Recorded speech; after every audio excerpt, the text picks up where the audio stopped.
Ya, selamat datang kembali di channel Jejak Langkah, menapak jejak terus melangkah. Di sini saya akan membacakan puisi-puisi karya W.S. Rendra. Langsung saja, tanpa banyak kata-kata, karena yang akan kita dengar juga kata-kata berikut puisi-puisi karya W.S. Rendra. Sebelumnya, mari kita bacakan Al-Fatihah buat Leo. Al-Fatihah.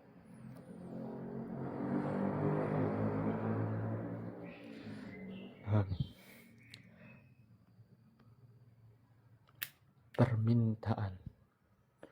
Wahai rembulan yang bundar, jenguklah jendela kekasihku. Ia tidur sendirian, hanya berteman hati yang rindu. Rambut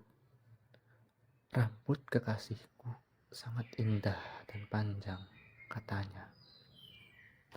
Rambut itu untuk menjerat hatiku. Kangen. Pohon cemara dari jauh membayangkan panjang rambutnya. Maka aku pun kangen kekasihku. Kami berdua. Karena sekolah kami belum selesai, kami berdua belum dikawinkan. Tetapi di dalam jiwa, anak cucu kami sudah banyak. Kegemarannya, pacarku gemar mendengar aku mendongeng. Dalam mendongeng selalu kusindirkan bahwa aku sangat mencintainya. Temperamen. Batu kali ditimpa terik matahari. Betapa panasnya ketika malam kembali membenam. Kali pun tentram, bulannya sejuk, dan air bernyanyi. Tiada henti jika kita marah pada kekasih selamanya. Pahatan. Di bawah pohon sawo, di atas bangku panjang, di bawah langit biru, di atas bumi kelabu, istirahatlah dua buah hati rindu. Dua burung adalah dua burung bersama membuat sarang. Kami berdua serupa burung terbang tanpa sarang. Telah satu. Gelisahmu adalah gelisahku. Berjalanlah kita bergandengan dalam hidup yang nyata dan kita cintai. Lama kita saling bertatap mata dan makin mengerti, tak lagi bisa dipisahkan. Engkau adalah peniti yang telah disematkan. Aku adalah kapal yang telah berlabuh dan ditambatkan. Kita berdua adalah lava yang tak bisa lagi diuraikan. Optimisme. Cinta kita berdua adalah istana dari porselen. Angin telah membawa kedamaian, membelitkan kita dalam pelukan. Bumi telah memberi kekuatan karena kita telah melangkah dengan ketegasan. Janganlah jauh. Janganlah jauh bagai bulan, hanya bisa dipandang. Jadilah angin membelai rambutku, dan kita nanti akan selalu berjamaah. Kekasih. Kekasihku seperti burung murai, suaranya merdu, matanya kaca, hatinya biru. Kekasihku seperti burung murai, bersarang indah di dalam hati. Muraiku, hati kita berdua adalah pelangi selusin warna. Bunga gugur. Bunga gugur di atas nyawa yang gugur. Gugurlah semua yang bersamanya kekasihku. Bunga gugur di atas tempatmu terkubur. Gugurlah segala hal ihwal antara kita. Baiklah, kita ikhlaskan saja. Dia dada janjikan jumpa di sorga. Karena di sorga tiada kita kan perlu asmara. Asmara cuma lahir di bumi, di mana segala berujung di tanah mati. Ia menghidupkan manusia, dan kalau hidup sendiri telah gugur, gugur pula ia bersama-sama. Ada tertinggal sedikit kenangan, tapi semata tiada lebih dari penipuan atau semacam pencegah bunuh diri. Mungkin pula ada kesedihan, itu baginya semacam harga atau kehormatan yang sebentar akan pula berantakan. Kekasihku, gugur, ya gugur, semua gugur. Hidup asmara, embun di bunga yang kita ambil cuma yang berguna.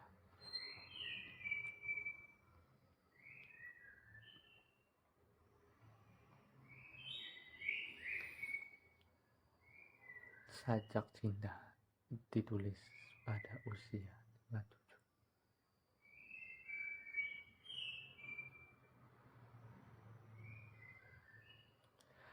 Setiap ruang yang tertutup akan retak karena mengandung waktu yang selalu mengimbangi, dan akhirnya akan memeledak bila tenaga waktu terus terhadang. Cintaku kepadamu, Juwitaku, ikhlas dan sebenarnya. Ia terjadi sendiri. Aku tak tahu kenapa, aku sekedar menyadari bahwa ternyata ia ada. Cintaku kepadamu, Juwitaku, kemudian meruang dan mewaktu. Dalam hidupku yang sekedar insan, ruang cinta aku berdayakan. Tapi waktunya lepas dari jangkauan. Sekarang aku menyadari, usia cinta lebih panjang dari usia percintaan. Hazanah budaya percintaan, pacaran, perpisahan, perkawinan tak bisa merumuskan tenaga waktu dari cinta. Dan kini syairku ini, apakah mungkin merumuskan cintaku kepadamu? Syair bermula dari kata, dan kata-kata dalam syair juga meruang dan waktu.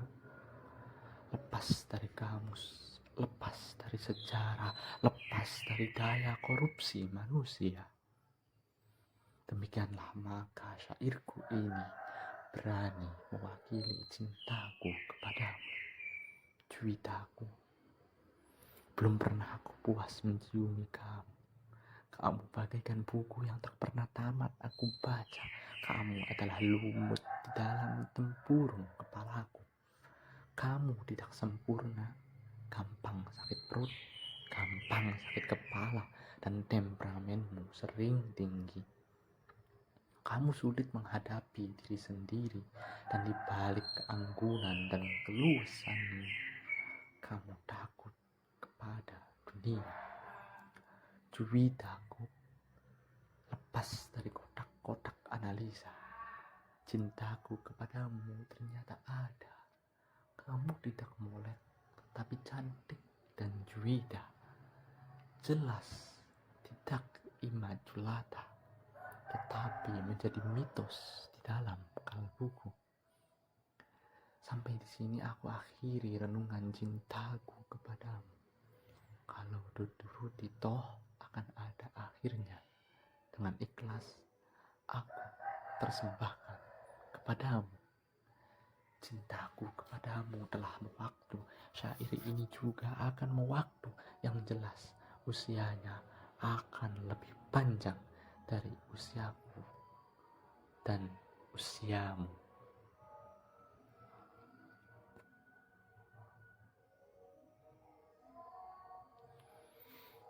Hai mak, mak, bukan maut yang menggentarkan hatiku, tetapi hidup yang tidak hidup karena kehilangan daya dan kehilangan fitrahnya. Ada malam-malam aku menjalani lorong panjang tanpa tujuan kemana-mana. Hawa dingin masuk ke badanku yang hampa, padahal angin tidak ada. Bintang-bintang menjadi kunang-kunang yang lebih menekankan kehadiran kegelapan. Tidak ada pikiran, tidak ada perasaan, tidak ada suatu apa. Hidup memang fana, mak. Tetapi keadaan tak berdaya membuat diriku tidak ada. Kadang-kadang aku merasa terbuang ke belantara.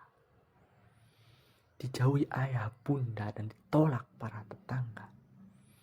Aku terlantar di pasar. Aku bicara tetapi orang-orang tidak mendengar. Mereka merobek-robek buku dan menertawakan cinta. Aku marah, aku takut, aku gemetar.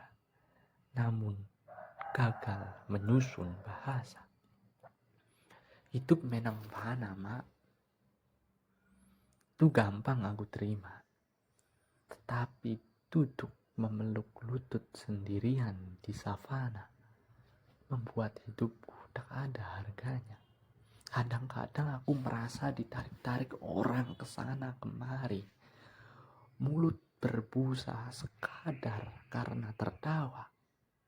Hidup cemar oleh basa-basi dan orang-orang mengisi waktu dengan pertengkaran edan yang tanpa persoalan, atau percintaan tanpa asmara dan senggama yang tidak selesai. Hidup memang fana, tentu saja, mak.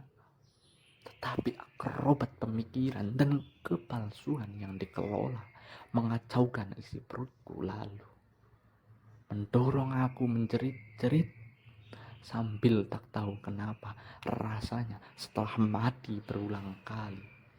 Tak ada lagi yang mengagetkan dalam hidup ini.